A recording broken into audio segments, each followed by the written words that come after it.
for a treat. Phil Schneider has 17 years experience working in the government black projects. He carried a level 3 security clearance. He's a former government geologist and engineer in the black projects, underground bases at areas 51, S4, and Los Alamos. He's going to expand your mind here this morning. Please welcome Mr. Phil Schneider. I'm Phil Schneider. I spent 17 years in black budget programs, government geologist, as engineer, structural engineer with aerospace applications,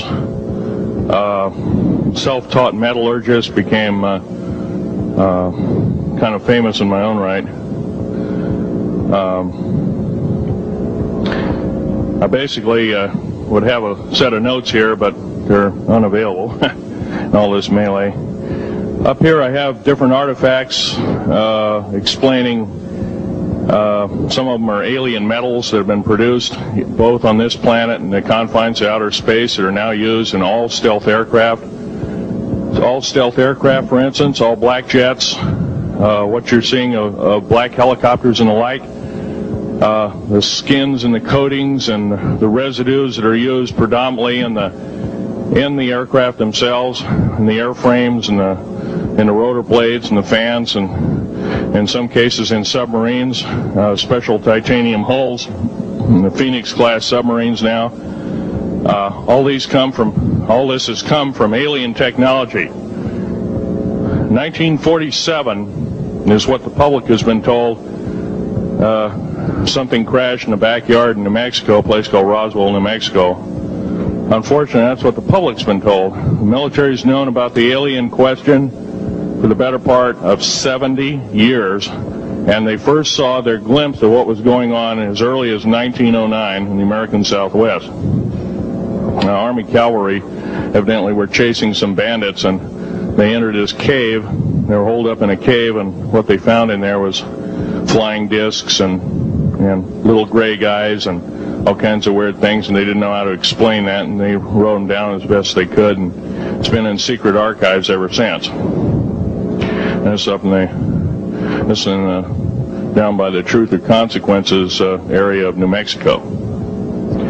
Well, the alien thing is more than just what I'd call a non-visible threat. We on the surface, first of all information dealing with alien or alien reproduced technology or alien reproduced vehicles or any other kinds of things, well hidden from the American public.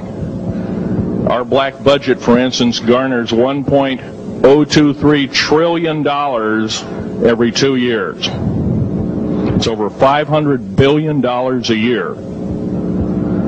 Right now, there are 131 active deep underground military bases in the United States. There's 1,477 of them worldwide. Each one has an average cost of $17 to $19 billion.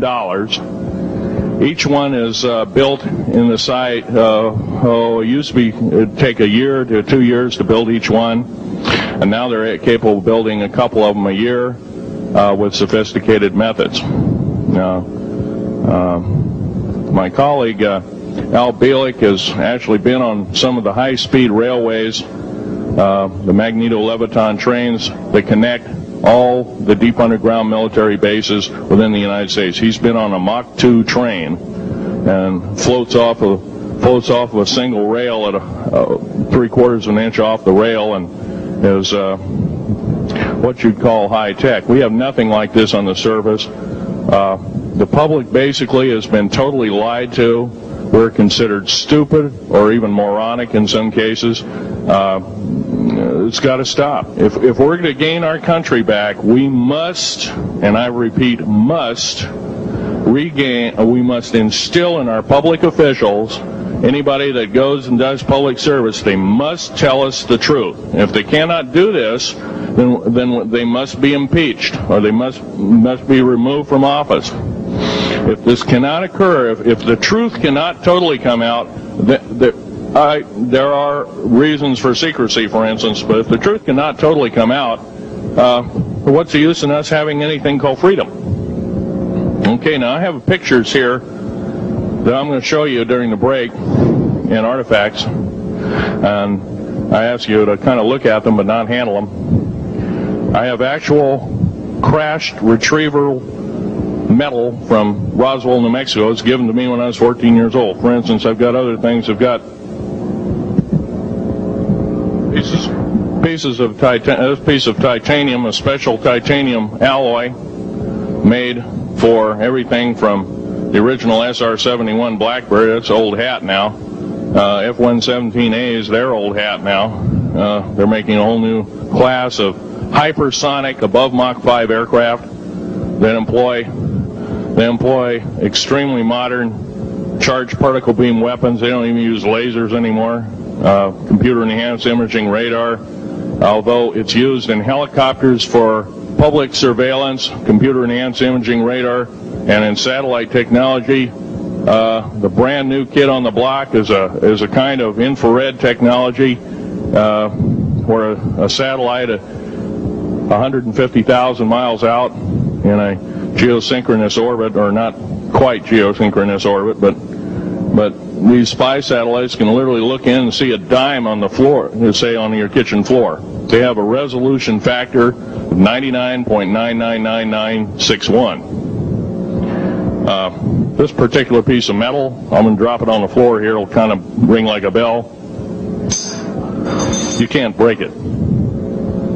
Withstand temperatures in excess of 7,500 degrees Fahrenheit. It has niobium in it. It also has mironite in it, element 123. Yeah, please do. It's in a non-crystalline form. This is just kind of a dripping out of the main crucible. Here's a crystalline example. It's in the scalenohedral crystalline form. We got this from the large grays technology. This is grown in the confines of outer space, which has not quite a super vacuum, but by the way, this is capable of withstanding temperatures in excess of 10,000 degrees Fahrenheit. It's great for certain parts of aircraft. This kind of material I work with on a daily basis. Up here we have a transparency of